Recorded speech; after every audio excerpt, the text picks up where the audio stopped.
حضرت مولانا راشد مدین صاحب تشریف فرما ہیں، ان سے میں گزارش کروں گا کہ وہ تشریف لائیں اور آپ کے سامنے بیان فرمائیں۔ جناب حضرت مولانا راشد مدین صاحب۔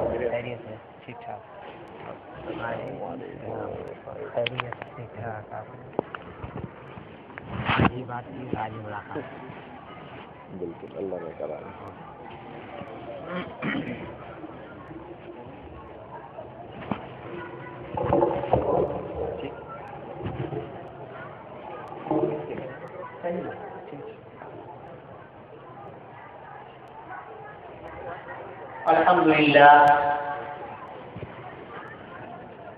الحمد لله وكفى والصلاة والسلام على عباده الذين اصطفى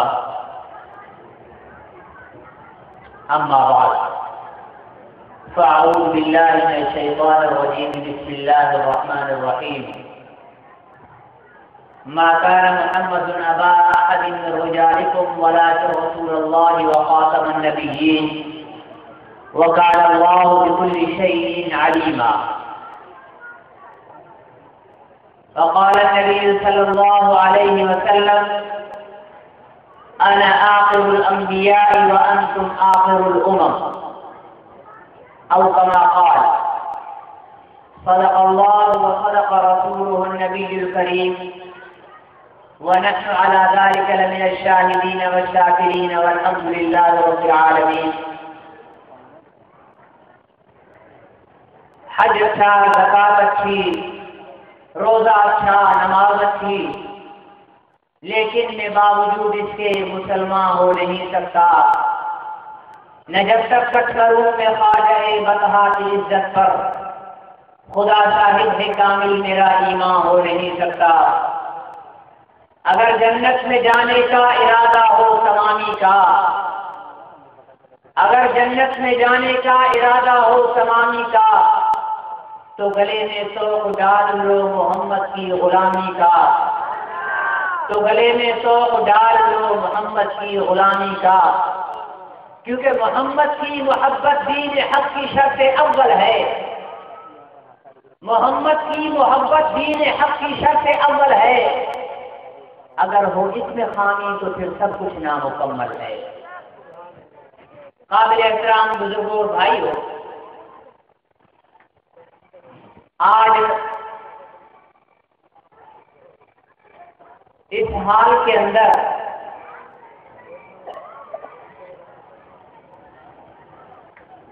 ذخیرہ احادیث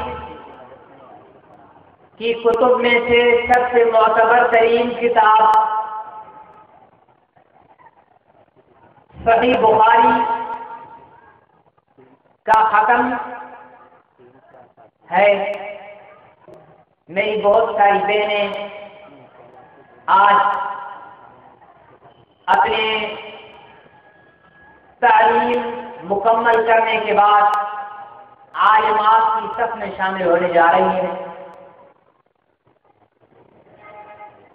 میری دعا ہے کہ جو کچھ انہوں نے پڑھا ہے اللہ تعالی اس علم کی روشنی میں انہیں زندگی گزارنے کی سعادت نصیب فرمائے۔ مولانا محمد عثمان صاحب مدظلہ ہمارے مہربان دوست ہیں، انہوں نے میری ڈیوٹی لگائی کہ ختم نبوت کے عنوان پر کچھ عرض کرو۔ ختم نبوت ایک عقیدہ ہے اور ایمان کی اساس ہے، ایمان کی جان ہے۔ اور اگر میں یہ کہوں تو غلط نہ ہوگا کہ آج پوری دنیا میں جہاں کہیں جس شکل میں دین کی محنت چل رہی ہے، وہ مدارس کی شکل میں ہو، وہ مساجد کی شکل میں ہو، وہ خانقاہوں کی شکل میں ہو، وہ سیاست کی شکل میں ہو، وہ عظمت صحابہ کی تحریک کی شکل میں ہو،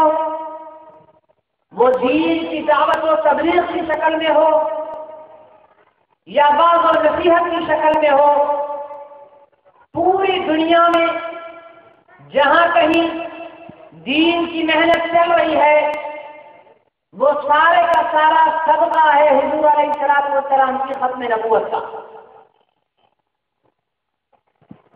کیوں؟ اس لیے کہ حضور علیہ السلام سے پہلے یہ ترتیب تھی کہ ایک پیغمبر آئے، انہوں نے اللہ کی وحدانیت کی دعوت دی، اللہ کے احکام کو پہنچایا، دنیا سے تشریف لے گئے۔ دوسرے پیغمبر آئے، انہوں نے محنت کو آگے بڑھایا، پھر تیسرے پیغمبر آئے، پھر ان کے بعد پیغمبر آئے۔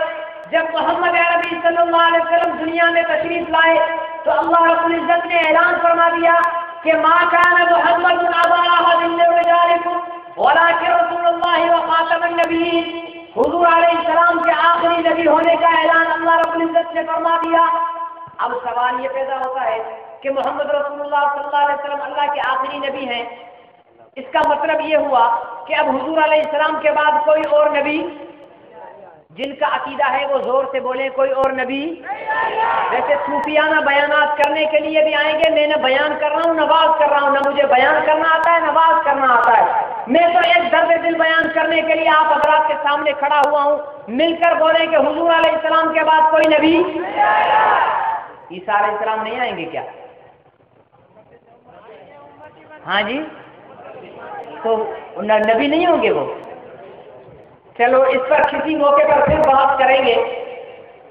حضور علیہ السلام کے بعد کوئی نبی نہیں آئے گا، یہ اللہ رب العزت نے اعلان فرما دیا۔ ایک دفعہ نہیں، قرآن کے اندر 100 سے زائد مرتبہ اللہ رب العزت نے حضور علیہ السلام کی ختم نبوت کو بیان کیا۔ حضور علیہ السلام نے خود اپنے فرمان میں 200 سے زیادہ مرتبہ بیان فرمایا کہ میرے بعد اب کوئی اور نبی۔ ہوشیار ہو کر بیٹھے بھائی، میری بات کا جواب دیتے چلے جائیں۔ حضور علیہ السلام نے 200 دفعہ، قرآن میں 100 مرتبہ اس چیز کو بیان کیا گیا کہ محمد عربی صلی اللہ علیہ وسلم کے بعد کوئی نبی نہیں آئے گا۔ لیکن سوال یہ پیدا ہوتا ہے کہ جب کوئی نبی نہیں آئے گا تو پہلے تو یہ تھا کہ ایک نبی آیا فوت ہو گیا، دوسرا نبی آ گیا فوت ہو گیا، تیسرا نبی آ گیا۔ اب یا تو قیامت تک حضور علیہ السلام زندہ رہیں اور امت کو سنبھالیں، اگر حضور علیہ الصلوۃ والسلام قیامت تک زندہ رہیں اور امت کو سنبھالیں تو کل نفس ذائقۃ الموت والی بات جو ہے وہ غلط ہو جاتی ہے۔ قیامت تک کسی کو زندہ نہیں رہنا ہے، ہر ایک کو موت کا مزہ چکھنا ہے۔ ثابت یہ ہوا کہ حضور علیہ السلام نے فوت ہو جانا ہے۔ جب حضور علیہ السلام نے فوت ہو جانا ہے تو حضور علیہ السلام کی وفات کے بعد اس امت کو کون سنبھالے گا؟ اللہ کے پیغام کو کون پہنچائے گا؟ قرآن کو دنیا کے کونے کونے تک کون پہنچائے گا؟ دین کی تبلیغ کون کرے گا؟ اللہ کے ساتھ بندوں کو کون جوڑے گا؟ تو اللہ رب العزت نے فرمایا کنتم خیر امۃ اخرجت للناس، تم ہی تو بہترین امت ہو جو لوگوں کے لیے نکالے گئے ہو، تأمرون بالمعروف وتنہون عن المنکر، کہ لوگوں کو نیکی کا حکم کرو اور برائی سے روکو۔ معلوم یہ ہوا کہ پیغمبروں والی ڈیوٹی اس امت کی لگ گئی۔ اب آپ نے اور ہم نے یہ کام کرنا ہے۔ یہ ڈیوٹی ہماری کیوں لگی؟ اس لیے لگی کہ حضور کے بعد کسی نبی نے اگر حضور کے بعد کسی نبی نے آنا ہوتا تو یہ ڈیوٹی ہماری نہیں لگتی۔ ڈیوٹی ہماری کیا لگی؟ تأمرون بالمعروف وتنہون عن المنکر، نیکی کا حکم کرو برائی سے منع کرو۔ اب نیکی کا حکم اور برائی سے منع کرنے کی بہت ساری شکلیں ہیں۔ آپ چلے کے لیے نکل جائیں، تأمرون بالمعروف وتنہون عن المنکر پر عمل کر رہے ہو۔ آپ مدرسے میں چلے جاؤ، تأمرون بالمعروف وتنہون عن المنکر کی شکل ہے۔ آپ سیاست میں چلے جاؤ، تأمرون بالمعروف وتنہون عن المنکر کی شکل ہے۔ آپ تقریر کرنے کھڑے ہو جاؤ، تأمرون بالمعروف وتنہون عن المنکر کی شکل ہے۔ آپ خانقاہ میں بیٹھ کر اللہ اللہ کرواؤ، تأمرون بالمعروف وتنہون عن المنکر کی شکل ہے۔ معلوم یہ ہوا خانقاہ کی ضرورت تب پڑی، مدرسے کی ضرورت تب پڑی، مسجد کی ضرورت تب پڑی، محراب کی ضرورت تب پڑی، منبر کی ضرورت تب پڑی، مولوی کی ضرورت تب پڑی، قاری کی ضرورت تب پڑی، حافظ کی ضرورت تب پڑی جب حضور علیہ السلام کی ختم نبوت تھی۔ اگر حضور علیہ السلام کی ختم نبوت نہ ہوتی، کسی مدرسے کی ضرورت نہ پڑتی، حضور علیہ السلام کی ختم نبوت نہ ہوتی، کسی مرشد کی ضرورت نہ پڑتی، حضور علیہ السلام کی ختم نبوت نہ ہوتی، کسی خانقاہ کی ضرورت نہ پڑتی، حضور علیہ السلام کی ختم نبوت نہ ہوتی، جہاد کی ضرورت نہ پڑتی، حضور علیہ السلام کی ختم نبوت نہ ہوتی، تو کسی بھی چیز کی ضرورت نہیں پڑتی، خود پیغمبر کام کرتے ہیں۔ یہ ساری بہاریں چلی اس لیے کہ حضور کے بعد کوئی نبی نہیں آئے گا، لیکن بدقسمتی سے ہمارے ملک میں ایک طبقہ اس وقت موجود ہے جو اس بات پر بضد ہے کہ حضور علیہ السلام کے بعد بھی کوئی نبی ہے۔ بھائی کون ہے؟ کہتے ہیں کہ حضرت مرزا غلام احمد قادیانی صاحب، وہ اللہ کے نبی ہیں۔ بھائی اچھا، اللہ کے نبی کے لیے خوبصورت ہونا ضروری ہے، اللہ کے نبی کے لیے خوب سیرت ہونا ضروری ہے، اللہ کے نبی کے لیے با کردار ہونا ضروری ہے، اللہ کے نبی کے لیے با حیا ہونا ضروری ہے۔ مرزا غلام احمد قادیانی شکل میں بھی بد تھا، سیرت میں بھی بد تھا، کردار میں بھی بد تھا، اخلاق میں بھی بد تھا۔ ارے اگر تم نے کسی کو نبی بنانا تھا تو کوئی ایسا تو بناتے جس کی شکل اور صورت تو ہوتی، دیکھنے کے لائق تو ہوتا۔ ایک بادشاہ مرنے لگا تو وزیروں کو بلایا اور ان سے کہا کہ دیکھو میں مر رہا ہوں، میرے بعد میری بادشاہی اس انسان کو دینا جو ملک کی بارڈر میں سب سے پہلے داخل ہو صبح کے وقت۔ ملک کی سرحد ہوتی ہے نا، سرحد کے اندر جو سب سے پہلے بندہ داخل ہو اسے۔ اتفاقاً کوئی بھکاری فقیر تھا، وہ بھیک مانگتا مانگتا ملک کی سرحد کے اندر داخل ہو گیا۔ وزیروں نے اسے اٹھایا، نہلایا دھلایا، اس کے بال وال بنائے اور اس کو چوغا پہنایا اور تخت پر بٹھا دیا، بادشاہ بن گیا۔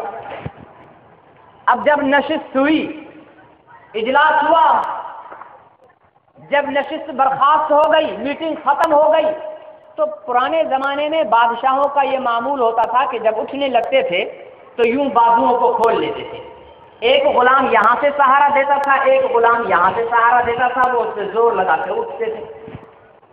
اب یہ فقیر صبح ہی سے بادشاہی ملی ہے، شام کو نشست جب ختم ہوئی تو اس نے بازو یوں پھیلا دیے۔ وزیر اعظم حیران ہو گیا، یار یہ فقیر، اس کو یہ بادشاہی آداب کس نے سکھا دیے؟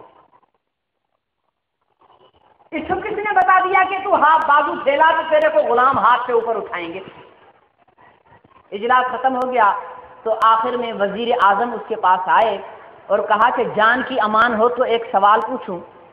کہا کہ جان کی امان دی جاتی ہے، پوچھیں۔ حضور کل تک تو آپ بھکاری تھے، فقیر تھے، در در مانگتے تھے۔ جی بالکل۔ میں حیران ہوں کہ آپ کو یہ شاہی آداب کس نے سکھا دیے کہ یوں بازو پھیلا دیا آپ نے جیسے بادشاہ پھیلاتے ہیں؟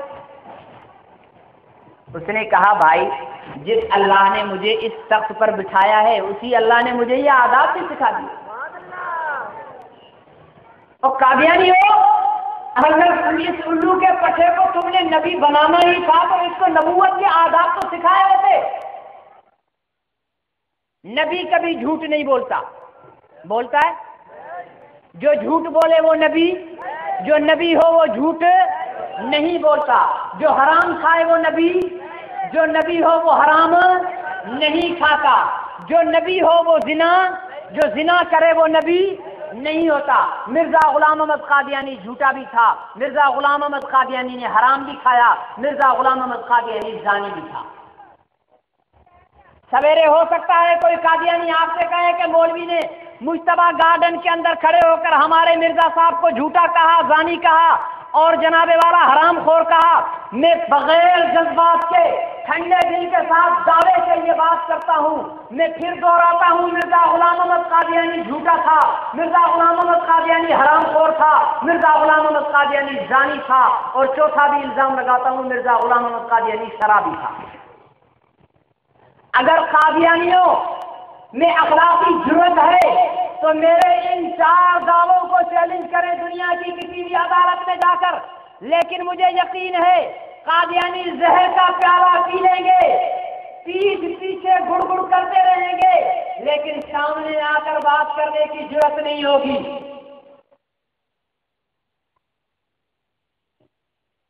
میرے عزیز دوستوں اور محترم بزرگوں، ہم مسلمانوں کے اندر حضور علیہ السلام سے زبانی محبت تو رہ گئی ہے، لیکن حقیقی معنی میں عملی طور پر حضور علیہ السلام کی محبت ہمارے دلوں سے نکل چکی ہے۔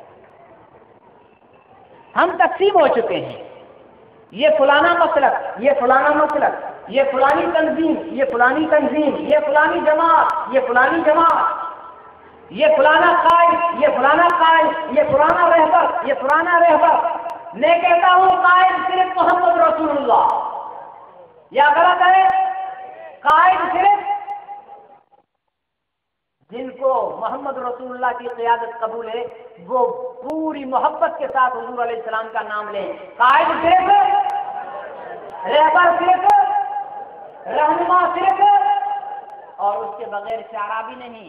یاد رکھ لو، ہم کتنے بھی نمازی بن جائیں، ہم کتنے بھی روزے دار بن جائیں، ہم کتنے بھی حاجی بن جائیں، لیکن حضور علیہ السلام کا پیار دل میں نہیں ہے تو کچھ بھی نہیں ہے۔ حضور نے خود فرمایا لا یؤمن احدکم حتی اکون احب الیہ من والدہ وولدہ والناس اجمعین۔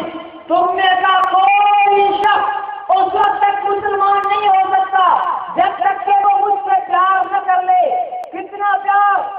من والدہ، اپنے باپ دادا سے زیادہ، وولدہ، اپنی اولاد سے زیادہ، والناس اجمعین، اور دنیا کے ہر انسان سے زیادہ۔ جب تک محمد عربی سے پیار نہیں کرتا اس وقت تک وہ مومن نہیں ہے۔ اب